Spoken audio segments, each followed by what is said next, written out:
Hello guys, അപ്പോൾ നമ്മൾ കർക്കിടക മാസമായിട്ട് നമ്മളെ മലപ്പുറം ജില്ലയിലുള്ള നാലമ്പല ദർശനത്തിന് വന്നാട്ടോ. ഫസ്റ്റ് നമ്മൾ ശ്രീരാമസ്വാമി ക്ഷേത്രത്തിലാണ് പോയത്. അവിടെ നിന്ന് തൊഴുത് ചായയൊക്കെ കുടിച്ച് പിന്നെ ഒരു ഫോട്ടോ ഒക്കെ എടുത്ത് പിന്നെ നേരെ നമ്മൾ പോയത് ലക്ഷ്മണസ്വാമി ക്ഷേത്രത്തിലാണ് കേട്ടോ. അവിടെ എന്ന് അത്യാവശ്യം തിരക്കുണ്ട്.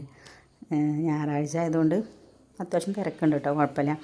പിന്നെ അവിടെ നിന്ന് ഒരു ഫോട്ടോ എടുത്ത് അത് കഴിഞ്ഞ് നേരെ നമ്മൾ പോയത് ഭരതസ്വാമി ക്ഷേത്രത്തിലാണ് കേട്ടോ പോയത്. അവിടെ നിന്നപ്പോൾ വലിയ കുഴപ്പമൊന്നുമില്ല, വേഗം വേഗം തൊഴുതും കാര്യങ്ങളൊക്കെ ഇറങ്ങി കേട്ടോ. കഴിഞ്ഞിട്ട് നമ്മൾ ശത്രുഘ്ന ക്ഷേത്രത്തിലാണ് കേട്ടോ പോയത്. അവിടെ നിന്നപ്പോൾ അത്യാവശ്യം തിരക്കുണ്ട് കേട്ടോ. പിന്നെ അത് ഓരോരുത്തർ വഴിപാട് കഴിക്കാനും മീനോട്ട് നടത്താനൊക്കെ അവിടെ നമ്മളുടെ പ്രസാദമൊക്കെ വാങ്ങി പോകുന്നുണ്ട് കേട്ടോ. പിന്നെ കഴിഞ്ഞ് ഞങ്ങൾ നേരെ വീട്ടിൽ പോകുന്നു കേട്ടോ. ശരിക്കും 4 അമ്പലം ചുറ്റി കഴിഞ്ഞതിന് ശേഷം പിന്നെ നമ്മൾ ശ്രീരാമസ്വാമി ക്ഷേത്രത്തിൽ തന്നെ പോകണമെന്നാണ് കേട്ടോ.